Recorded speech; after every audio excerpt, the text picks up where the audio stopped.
TopMedTalk. Well, hello and welcome back to TopMedTalk here at Anesthesiology 2023. It's the annual meeting of the American Society of Anesthesiologists in San Francisco. Day 2, TopMedTalk is here in the exhibit hall. It has been a phenomenal 2 days. I'm Desiree Chappell. I'm your co-host of TopMedTalk, co-editor-in-chief. Joining us today are my co-hosts, our former co-editor-in-chief, Monty Mythen. That's hard to say. It's stumbling now because I just stepped down and you're trying to adapt. I am trying to adapt. Well, it's hard. Well done, Desiree. Yeah. It's good to be back in the seat for a while. It is. Yeah, we've missed you, but it's been great because we have named a new co-editor-in-chief of TopMedTalk, Mike Grocott. Good afternoon. Congratulations on your appointment. Thank you. He should be the editor-in-chief emeritus. There we go. Oh, there we go. Emeritus. I think we got it. A great meeting so far, guys. Really good. Lots of great conversations. Lots of buzz in the air, as you've said. Everybody says AI. I don't know what it means. Everybody says it. That's right. That's right. Well, we have had some great conversations with phenomenal leaders in anesthesia in our space, and a really enriching conversation, inspiring conversations.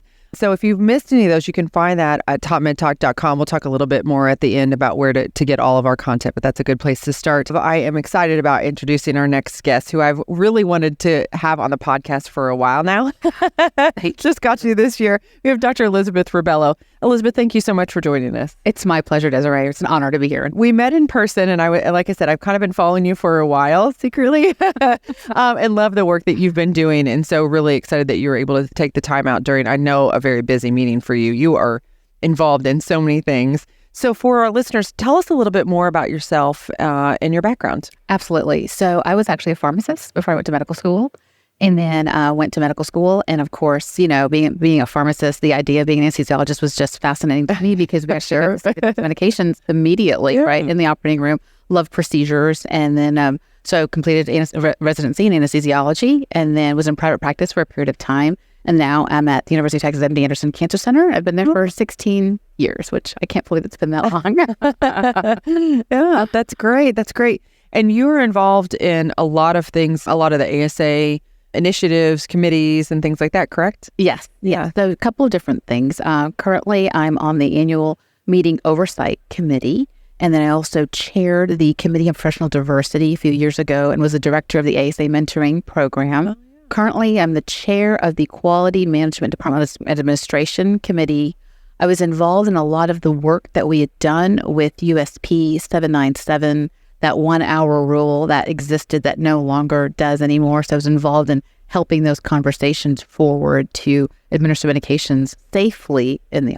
Yeah, well, just really quickly, because we have a lot of international listeners and people who may not be familiar with the 1 hour rule. Just really quickly, what is that? So this is something that the ASA has been working with USP since 2008. So USP puts out chapters, and any chapter below the number 100 is a mandate that the CMS Joint Commission surveys against. Anything above is recommendation. So given that 797 is below the number 1,000, it's a mandate. And within that chapter, the chapter stated that medications, once a medication was withdrawn from a vial, it needed to be used within an hour.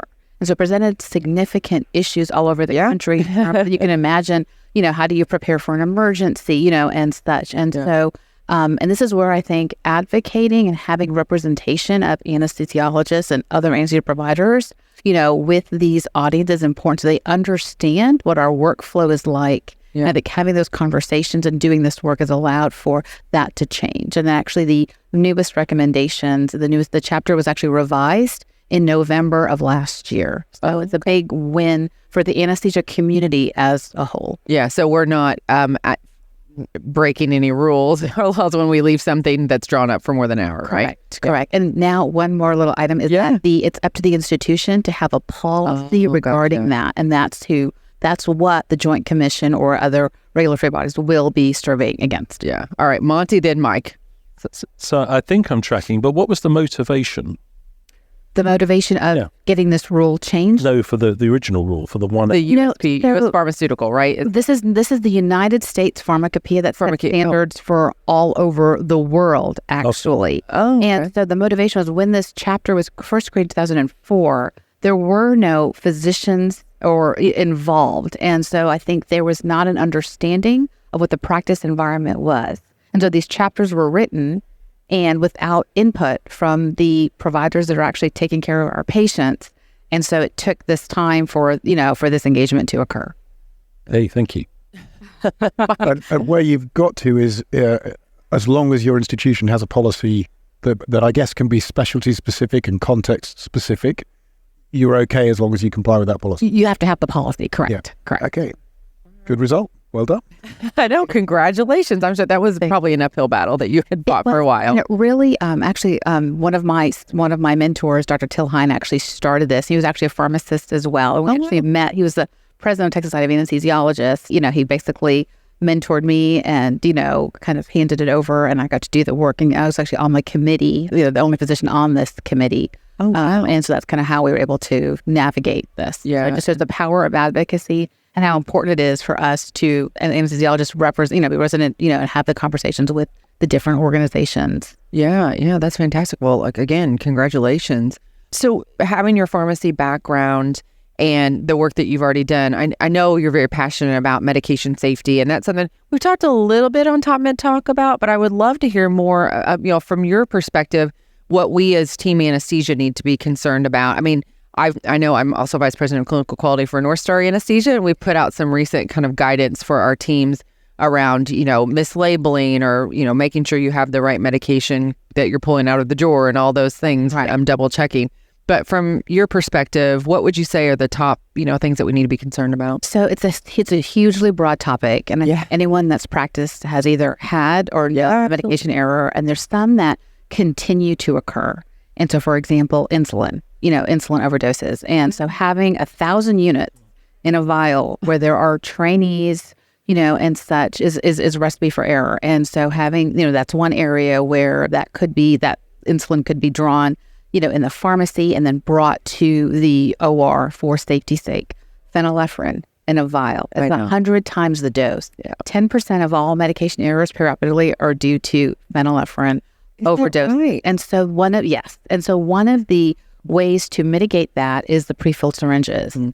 And just for so many different reasons, when you think about the medication administration process, right, it's prescription, preparation, dispensing, administration. And as anesthesiologists, we're in a unique position where we're actually doing all those 4 steps at one time. So having a pre-filled syringe eliminates that whole preparation process. Yeah. And so the argument, of course, is that, well, these are expensive. But when you think of a patient, when you think about a medication error and the cost of a medication error itself, it really mitigates that cost. And it's really safest for our patients and also safest for our providers. Because one thing I don't talk about is when a medication error occurs, there's that whole second victim syndrome as well. And so it's beyond, so it's a multifactorial issue. And so something easy to think about in terms of how can we make it more simple in terms of how can we prevent the human error aspect of it? How can we provide constraints that prevent us from, causing a medication error? Yeah, Mike?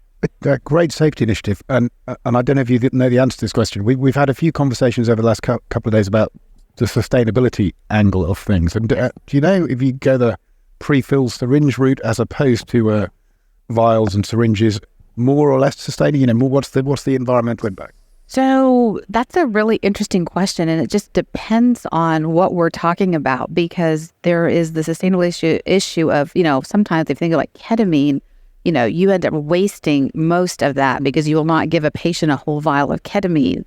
When you think of the opioids, you want to actually have the smallest increment available because you don't want to, you worry about diversion, you worry about overdosing a patient. So it's a very multifactorial issue in terms of sustainability. But I would argue that pre-filled syringes, actually, if they're created in the doses that make the most sense, or actually would be more sustainable than the alternative. Interesting. Yeah, I would say that too. Again, being in front of the PT committee quite a bit in my role over the years, it's always trying to create that value proposition and show why this is important. I think you had said, making sure it's patient safety.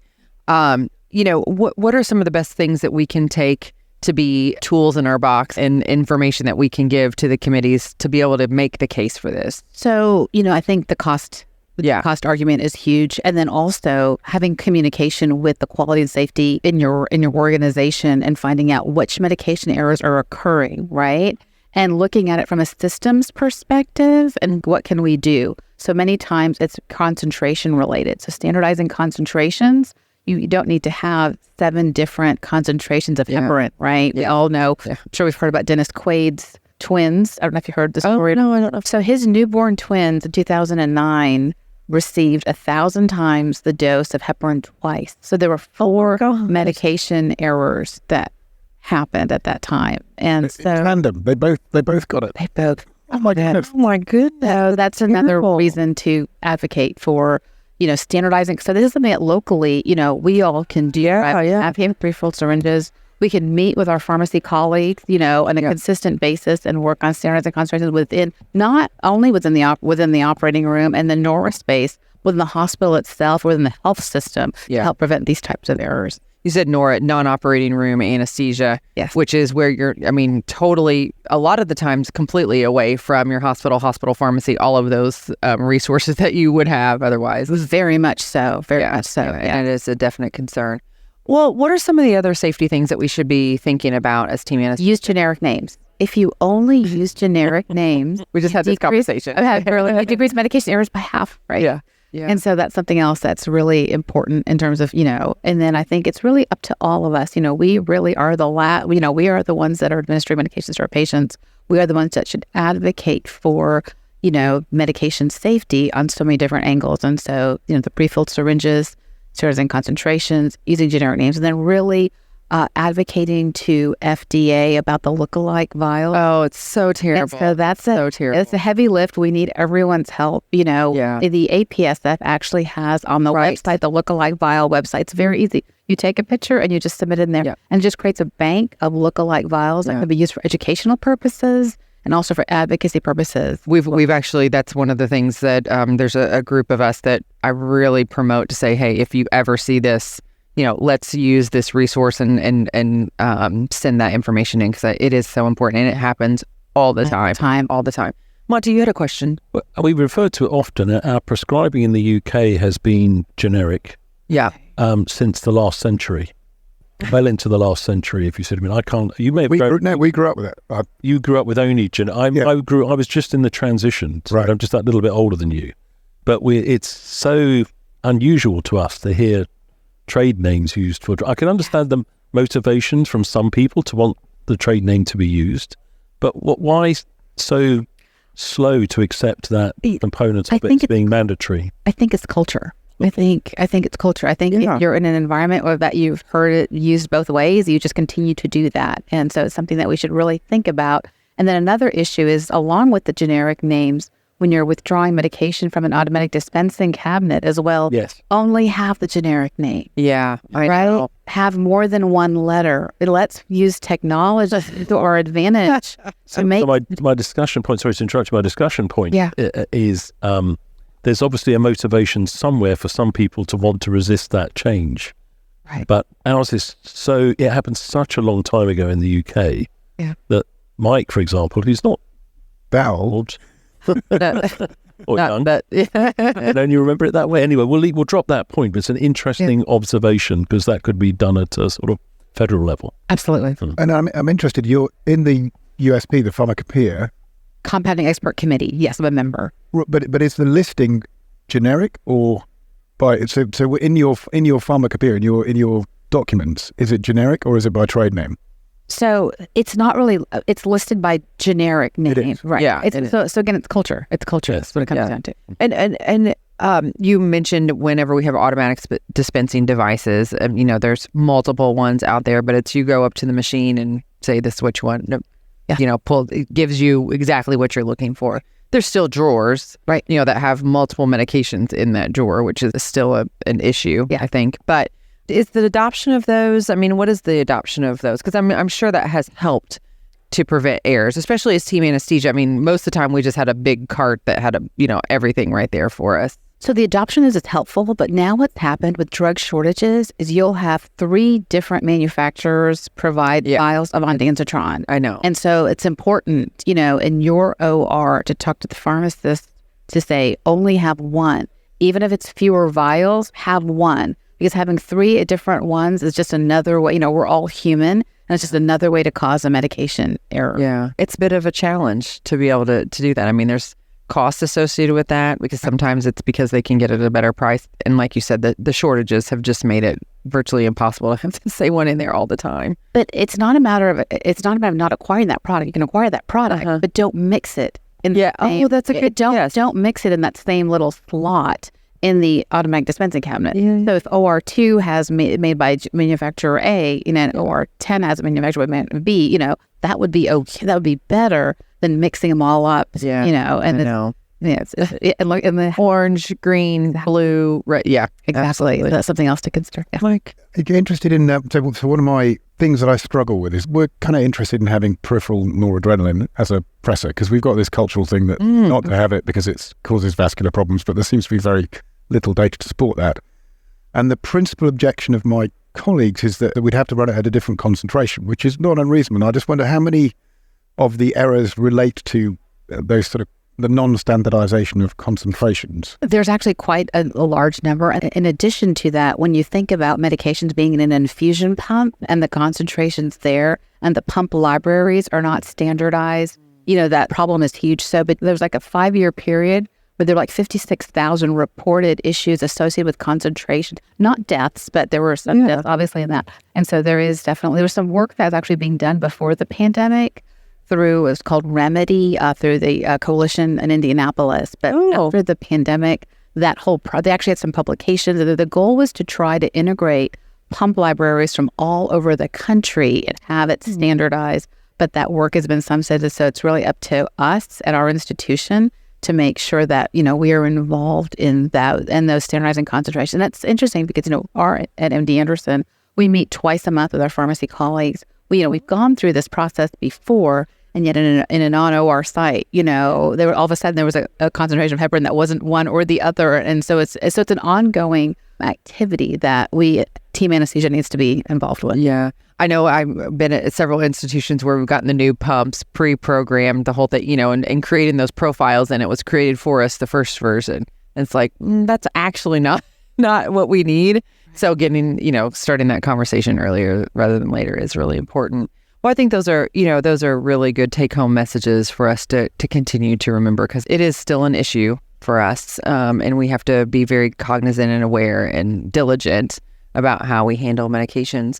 So you're also involved with the Anesthesia Patient Safety Foundation as well, correct? Yes, I'm on the board. You're on the board, yes. You're going to be hosting or helping to lead next year's meeting, correct? Yes. The Stolting Conference? Yes. So the 2024 Stolting Conference is the 40th anniversary of APSF, and the conference will be in Boston, and it's basically, the title is Transforming Anesthetic Care and Looking at Medication Errors and Opioid Safety. And so it's going to be, a really exciting event. On the anesthesia machine side, in 40 years, we made tremendous progress in making anesthesia safer. And our goal is now for the next 40 years to really look at the medication side. In addition to we have, other priorities as well, 10 priorities total. But to really look at this medication side, because medication errors, it was actually, medication errors are, they're still continuing to happen.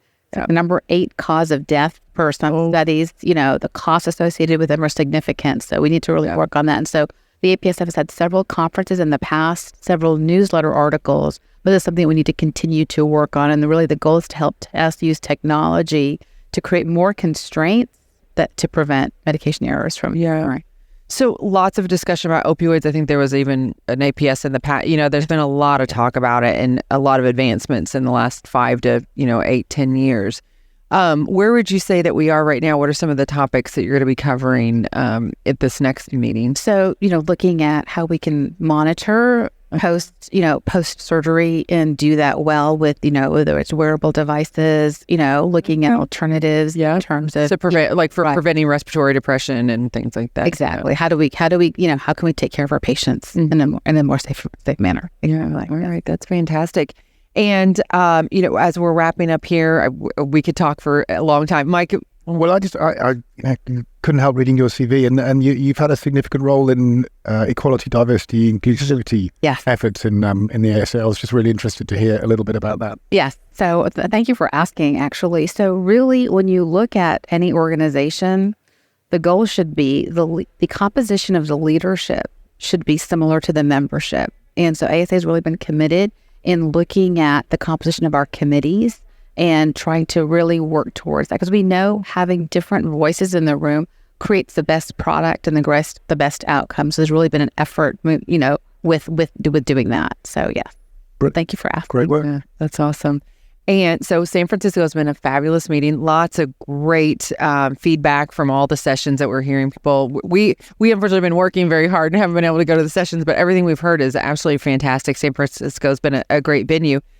You're saying that you're actually going to be working on the 2025 meeting. Is that correct? Yes. Yeah. Yeah. So San Francisco's been amazing. We have childcare for the first I know. year. We saw that. So yes. And that's been really well received, sure. well subscribed. And Yeah. so yes. And so next year it's going to be in Philadelphia, which is also a very family-friendly city. The idea is for attendees to integrate work and life. Absolutely. And then San Antonio, I don't know if you know, is a UNESCO World Heritage Site. The missions and the Alamo is actually in the heart of the city. So I think it's going to be an excellent experience. The first time the ASA meeting has been in San Antonio, so we're really, really excited about it. Yeah, sure. As a Texan, Yes, it's going to be good. And I trained in San Antonio as well, medical school residency. So I'm really, really excited about that. That is wonderful. Well, Elizabeth, thank you again for what I know is a very busy meeting for you. Just to even grab a little bit of time to sit down here was great. Thank you. It's been such a pleasure speaking with all of you. Thank you for the opportunity. Yeah, hopefully we'll be able to have you back again soon. Great. So, Thank you. And thank you so much for listening. You can find us at TopMedTalk.com. As I said before, all of our content is there through podcasts, so audio. We also have a link to our YouTube channel. It goes out straight to that you can watch some of the videos that we've done over the years. And all the great content from the ASA is there as well, the anesthesiology and the anesthesiology meetings in the past. We wanted to thank the ASA, the American Society of Anesthesiologists, for providing us with this beautiful booth and this space. We couldn't do it without you, and we really could not do this without our sponsors. Edwards Life Sciences, Medtronic, GE, you have been there to support us through all of this to keep TopMedTalk free and open access to the world. So thank you so much. Thanks, guys. We'll see you on the next one. Cheers. TopMedTalk. Thanks for downloading TopMedTalk. Don't forget to subscribe via your podcatcher. Don't forget to check us out on social media. We're on Twitter, Facebook, LinkedIn, and YouTube. And also, don't forget, TopMedTalk is the broadcasting arm of EBPOM, Evidence-Based Perioperative Medicine. We'd love you to find out more about that.